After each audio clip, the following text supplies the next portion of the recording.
2008 की बरसात का मौसम था जब राघवन परिवार चेन्नई शहर की भीड़भाड़ छोड़कर एक शांत जगह रहने का फैसला करता है। परिवार बड़ा था। राघवन, उनकी पत्नी सुजाता, उनके छोटे भाई कार्तिक, उसकी पत्नी लता, बूढ़ी माँ और दो छोटे बच्चे। काफ़ी खोजबीन के बाद उन्हें शहर से दूर एक पुरानी लेकिन विशाल हवेली बहुत कम कीमत पर मिल गई। मकान दलाल ने बस इतना कहा था कि घर कई साल से खाली है, इसलिए सस्ता मिल रहा है। घर पहली नज़र में बेहद सुंदर लगा। बड़ा आंगन, लंबी बालकनियाँ, लकड़ी की सीढ़ियाँ और पुराने जमाने की नक्शादार खिड़कियाँ। परिवार खुश था कि इतनी बड़ी जगह मिल गई, लेकिन पड़ोस के लोग उनसे थोड़ी दूरी बनाए रखते थे और अजीब नज़रों से देखते थे। पहली रात सब थके हुए थे, इसलिए जल्दी सो गए। आधी रात के अचानक ऊपर की मंजिल से किसी के चलने जैसी आवाज़ आई। सबने सोचा शायद बिल्ली या हवा की वजह होगी, लेकिन अगली रात फिर वही आवाज़ सुनाई दी, धीमे कदमों की, जैसे कोई पायल पहनकर चल रहा हो। तीसरी रात आवाज़ और साफ हो गई, जैसे कोई खाली हॉल में नाच रहा हो। सुबह लता ने बताया कि रात में उसे लगा जैसे कोई उसके कमरे के बाहर खड़ा था। दरवाजा खोलने पर कोई नहीं मिला। सबने उसे डरकर समझकर टाल दिया। लेकिन कुछ दिनों बाद अजीब घटनाएं तेज होने लगी। घर के दरवाजे खुद खुल जाते, रसोई में रखी चीजें अपनी जगह से बदल जाती, कभी दीवारों पर खरोंचे दिखाई देती।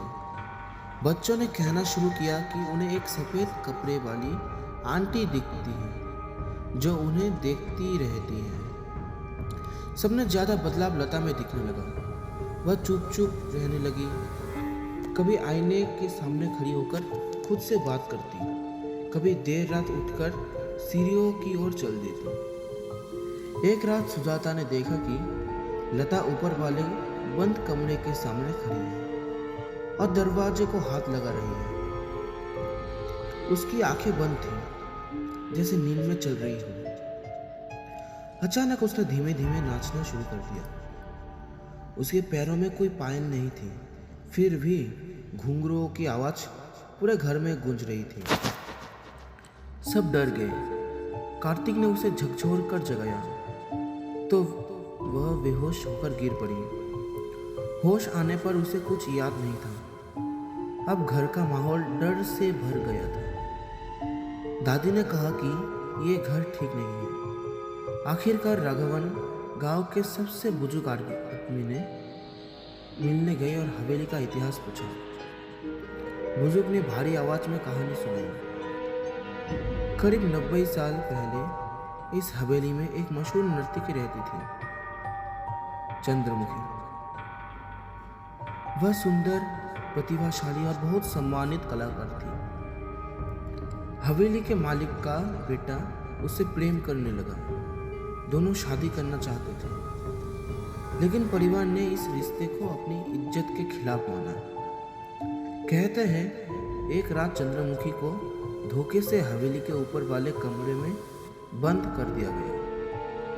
कई दिनों तक उसे बाहर नहीं आने दिया गया। मदद के लिए उसकी पुकार कोई नहीं सुन सका। आखिर वही उसकी मौत हो गई। मरते समय उसने कहा था, जिस घर ने मेरा जीवन छीना है वह कभी शांत नहीं रहेगा। उसके बाद हवेली में अजीब घटनाएं होने लगी। परिवार ने घर छोड़ दिया और तब से कोई टिकर नहीं रह पाया। राघवन को अब सब समझ आने लगा था। घर लौटकर उन्होंने परिवार को सब बताया। डर अब साफ दिखाई दे रहा था। उन्होंने एक मनोचिकित्सक डॉक्टर श्रीनिवासन को बुलाया। डॉक्टर कई दिनों तक घर आते रहे। उन्होंने समझाया कि लता ने अनजाने में घर का माहौल और डर अपने मन में बसा लिया है और उसका दिमाग उसी किरदार को जीने लगा है। इलाज शुरू हुआ। लेकिन घटनाएं बंद नहीं हुई। एक रात अचानक घर की सारी लाइटें बंद हो गई। ऊपर से तेज नाचने की आवाज आने लगी। जब सब डरते हुए ऊपर पहुंचे तो उन्हें देखा लता अकेले हॉल में नाच रही थी। उसकी आंखें खुली थी, लेकिन वह किसी और की तरह दिख रही थी। उसने गुस्से में चिल्लाकर कहा, यह घर मेरा है, तुम सब चले जाओ। उसकी आवाज उसकी अपनी नहीं थी। डॉक्टर ने अगले दिन लता को अस्पताल में भर्ती कराया। कई हफ्तों के इलाज के बाद वह धीरे धीरे सामान्य होने लगी, लेकिन परिवार का डर अब खत्म नहीं हुआ था। आखिर उन्होंने हवेली छोड़ने का फैसला कर लिया। जिस दिन वो घर खाली कर रहे थे, बारिश हो रही थी। सामान ट्रक में रखा जा रहा था। तभी छोटा बच्चा अचानक बोला, मम्मी, वो आंटी ऊपर से हमें देख रही है। सबने एक साथ ऊपर खिड़की की तरफ देखा। एक पल के लिए लगा जैसे सफेद साड़ी पहने कोई औरत खिड़की के पास खड़ी हल्का सा मुस्कुरा एक पल के लिए लगा जैसे सफेद साड़ी पहने कोई औरत खिड़की के पास खड़ी हल्का सा मुस्कुरा रही है। और उसी समय हवा के साथ पायल की आवाज गूंज उठी। परिवार घबराकर तुरंत वहां से निकल गया। आज भी वह हवेली खाली पड़ी है।